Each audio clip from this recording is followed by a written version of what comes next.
Assalamualaikum warahmatullahi wabarakatuh. Bismillahirrahmanirrahim. Selamat berjumpa kembali dengan channel Berbagi Makna 7.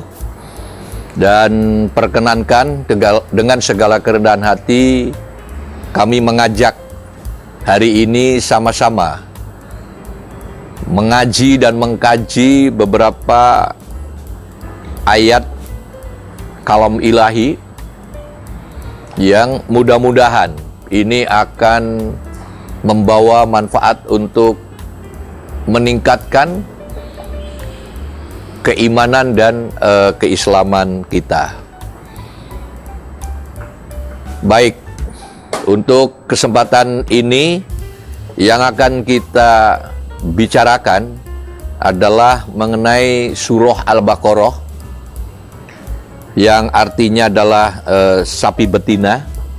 Al-Baqarah ini adalah surat kedua setelah Al-Fatihah yang terdiri atas 286 ayat yang diturunkan di Madinah. Ayat yang pertama itu tentu saya akan menyampaikan dengan ucapan Bismillahirrahmanirrahim. Ayat yang pertamanya itu berbunyi Alif Lam Mim. Apa itu maknanya Alif Lam Mim?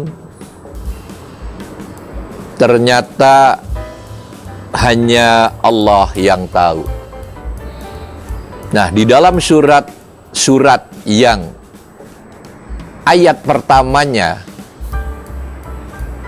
didahului dengan hanya 1, 2, atau 3 huruf, itu biasanya ayat keduanya adalah tentang keabsahan Al-Quran. Makanya setelah Alif Lam Mim, itu ayat keduanya adalah Dzalikal kitabu la raiba fihi hudal lil muttaqin. Artinya apa? Kitab Al-Quran ini tidak ada keraguan padanya, petunjuk bagi mereka yang bertakwa. Ada beberapa hal yang penting di dalam surat Al-Baqarah ini. Bukan tidak semuanya penting, semuanya memang penting, tapi ada beberapa yang kita perlu kaji hari ini. Yang pertama adalah bahwa surat ini seperti tadi saya sampaikan, itu ada kata-kata Dzalikal kitabu la raiba fihi hudalil muttaqin. Artinya mengajak kita untuk menjadi orang-orang yang bertakwa. Kemudian hal lain di ayat, kalau nggak salah itu di 41, yang berbunyi wala tasdaru bi ayati samanan qalilan. Itu mempunyai ada beberapa arti yang kalau terjemahan tekstualnya adalah jangan kau tukarkan ayat-ayatku dengan harga yang murah. Makna yang lebih mendalam lagi adalah karena ayat-ayat Allah itu bukan sesuatu yang murahan, maka kita hendaknya dalam mengkaji ayat-ayat Allah Subhanahu wa Ta'ala ini harus secara luas, mendalam, alias in-depth. Karena apa? Segitu banyaknya penjelasan-penjelasan, tetapi ada sering disampaikan hanya Allah yang tahu. Nah, ketika Allah menyampaikan bahwa hanya Allah yang tahu, bukan berarti kita juga pasif, kemudian ya sudah, berikan saja kepada Allah. Karena ini adalah hak prerogatifnya Allah, maka kita untuk tidak merasa perlu untuk menggalinya. Padahal kita wajib mau tahu, kira-kira apa di balik kata-kata hanya Allah yang tahu? Ternyata pertama, bahwa kesemestaan alam ini yang sungguh complicated dan sangat kompleks. Tidak mungkin otak kita yang hanya sebesar kepalan tangan, walaupun terdiri dari berapa dok? 11.000 selnya itu?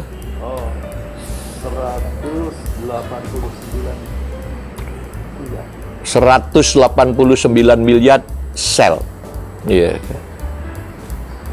Tapi karena segala ciptaan Allah ini adalah pasti dan pasti sesuatu yang terbatas, maka kita tidak mungkin bisa menerjemahkan secara total apa-apa yang telah diciptakan oleh Allah Subhanahu wa Ta'ala yang diberikan kepada umat manusia di seluruh penjuru bumi. Makna yang ketiga dari Al-Baqarah ini adalah, kalau nggak salah ini di ayat 18, yang statementnya berbunyi sumum bukmun umyun fahum la yarji'un. Ya, kan? Mereka tuli, bisu, dan buta, dan tiada tempat untuk kembali. Ini artinya apa? Bisu, tuli, dan buta.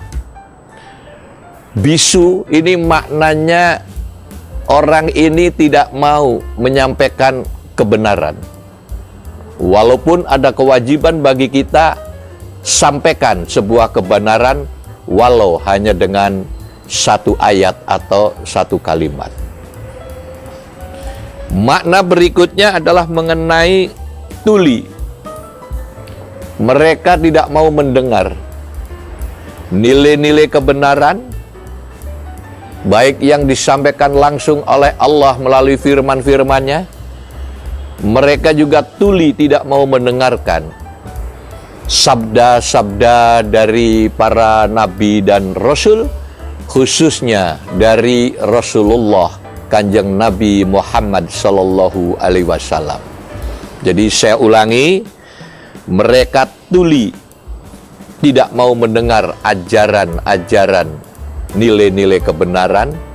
Mereka juga bisu, tidak mau menyampaikan hal-hal yang benar, padahal itu adalah sesuatu yang sangat berguna bagi segenap masyarakat kita, bangsa kita, untuk bagaimana kita bisa hidup bersama-sama di muka bumi ini secara nyaman dan damai, yang insya Allah dibawa ridho ilahi.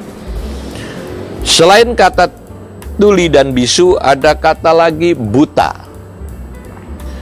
Kebutaan manusia-manusia ini maksudnya adalah manusia ini tidak mau melihat. Yang dalam pengertian yang lebih dalam, tidak mau peduli dengan nasib-nasibnya saudara-saudara kita, misalnya nasib-nasib saudara kita yang belum beruntung. Siapa mereka?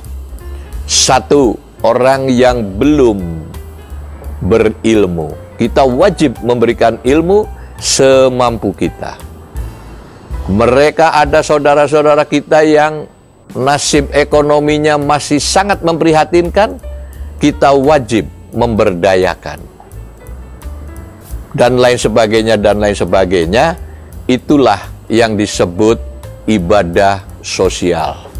Makanya di dalam surat Al-Ma'un yang episode yang lalu kami sampaikan, bahwa ibadah-ibadah ritual kita itu tidak ada maknanya sama sekali kalau tidak memperhatikan fakir miskin dan anak yatim.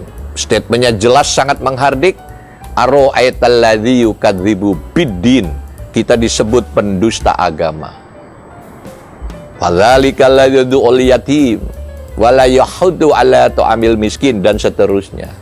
Jadi saya ulangi, Al-Baqarah ini adalah surat kedua yang terdiri atas 286 ayat yang diturunkan di Madinah. Ini sungguh teramat bernilai dan indah.